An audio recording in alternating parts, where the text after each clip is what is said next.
بسم الله والحمد لله والصلاة والسلام على رسول الله صلى الله عليه وسلم. اللهم اشرح لي صدري ويسر لي أمري واحلل عقدة من لساني يفقه قولي. اما بعد، السلام علیکم و رحمت الله و برکاته. شنوندگان گرامی و دوستان ارجمند، این پیام ما را به دیگران رسانید تا از پاداش نیک محروم نشوید و دیگران بهره برند. امروز یک چند حدیثی است، آنها را شرح می‌دهیم.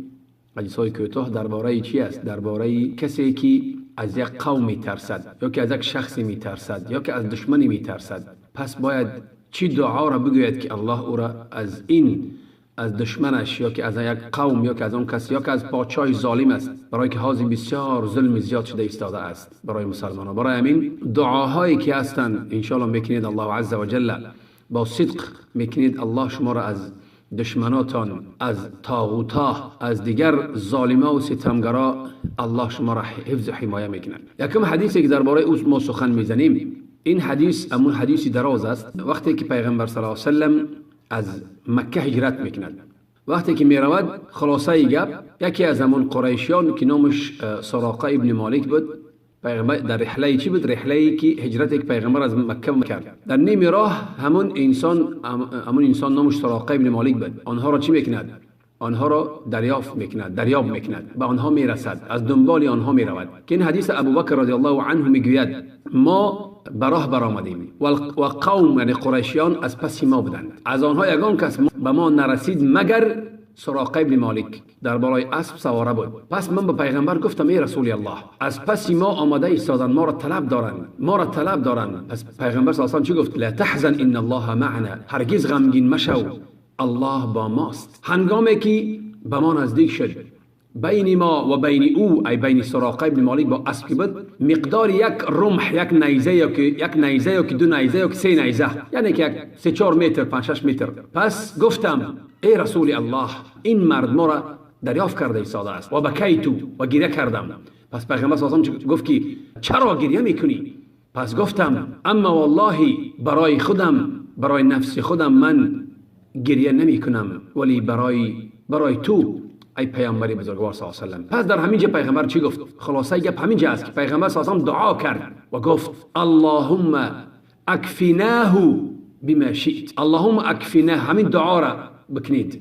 اللهم اکفناه، یا که اکفنیه، یا که اکفناه بما شئت. ای معناش همین است که الله دعا میکنی، الله ای الله ما را حفظ و حمایه کن، نگه دار. ای الله ما را نگه دار و حمایه کن و حفظ کن از او، بما شئت، ای به آن سببهای حمایه و سببهای حفظ و حمایه و نگهبانی که تو میخواهی، ای چگونه که میخواهی ما را از او چی حفظ و حمایه کن. همین دعا را کرد، اللهم اکفناه بما شئت. پس همون دستان اسب به زمین غوتیدند. وقتی دست پیشش به زمین که تا همون زانیش به زمین که غوتیدن، پس او از بالای اسب افتاد. پس گفت که ای محمد صلی الله علیه و سلم، این کار توست، ای تو دعا کردی. خلاصه حدیث دراز است.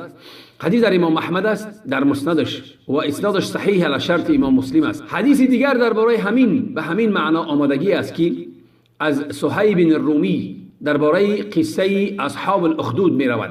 خلاصه از صهیب الرومی روایت می شود. خلاصه قصه دراز است. همون غلام، همون نوجوانی که هست، همون را می خواهد بکشد همون پادشاه، برای که یعنی که از دست جو خیلی مردم مسلمان شده بودند. بعد میگوید که بروید به بالای کوه فلانی و بسمدانی، برایید بر بالای کوه، بر همون قله کوه برایید. وقتی که به همون قلهش رسیدید، پس او را بپرسید که آیا از دینش میگردد یا که نمیگردد. اگر که از دینش نگشت، پس او را از همون بالای کوه به زمین پرتایید. پس همون نوجوان میگیرند و میبرند بر بالای کوه میبرایند.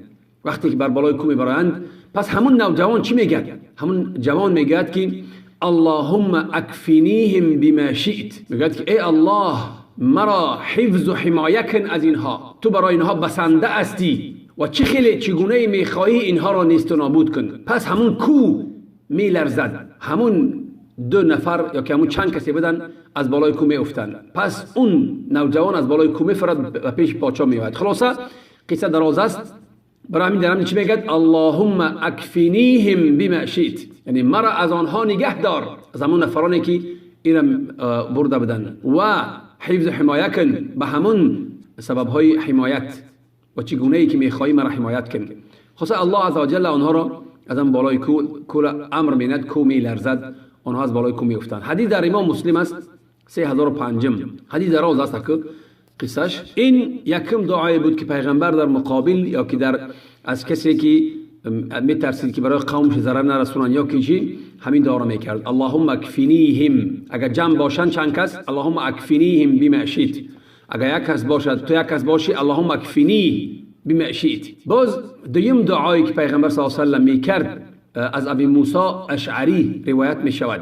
امام نووی روایت می‌کند، حدیث اسنادش صحیح است در کتاب ایضاح در مناسک الحج. با در چی هم است؟ در شیخ البانی هم میبرش، در امام ابو داوود هم، در نسائی هم، سنن کبرش امام احمد هم، که پیامبر بزرگوار ابو موسی میگوید که ان النبی صلی الله علیه و سلم کان اذا خاف قوما، که پیامبر بزرگوار صلی الله علیه و سلم وقتی که از قومی می ترسید برای امتش، از قومی می ترسید برای امتش چی می گفت؟ اللهم انا نجعلك في نحورهم، عزیزات کنید، اللهم انا نجعلك في نحورهم و نعوذ بك من شرورهم. این همون دعا است که پیغمبر می ترسید که اگر یگان قومی مسلمانان را اذیت میدین همین دعا را میکرد، اللهم انا نجعلك في نحورهم، ای به همین معنا که ما ای الله ما تو را در مقابل آنها روبروی آنها میگذاریم. نحر همین جای ذبح، همین جای ذبح معنی همین نحر میگن، روبروی یعنی مقابل آنها، در مواجهه و مقابل آنها میگذاریم که الله ما را یعنی که ما را حفظ و حمایت کند، که الله برای ما بسنده است اگر آنها میخواهند که ما را یگان ضرر رسانند. و نعوذ بک من شرورهم، و پناه میبریم به تو، و پناه میبریم به تو از بدی های آنها، پناه میبریم از مکر آنها، از اون بدی و مکر و کیدی که آنها میخواهند به تو پناه میبریم. این دعا است. عزیزات کنیم برادران و خواهران گرامی، اللهم انا نجعلك في نحورهم و نعوذ بك من شرورهم. این دویم دعا است. سوم دعا از ابن عباس روایت می شود. عبدالله ابن عباس در بخاری، صحیح بخاری است و در امام مسلم است که ابن عباس میگوید که حسبنا الله و نعم الوکیل، حسبنا الله و نعم الوکیل. همین دعا را میکنی، حسبنا الله و نعم الوکیل. ابن عباس میگوید که وقتی که ابراهیم علیه السلام قومش میپرتایند در آتش، در وقت هم پرتافتن آخران کلمه ای که ابراهیم علیه السلام میگوید همین دعا را میکند، حسبنا الله و نعم الوکیل.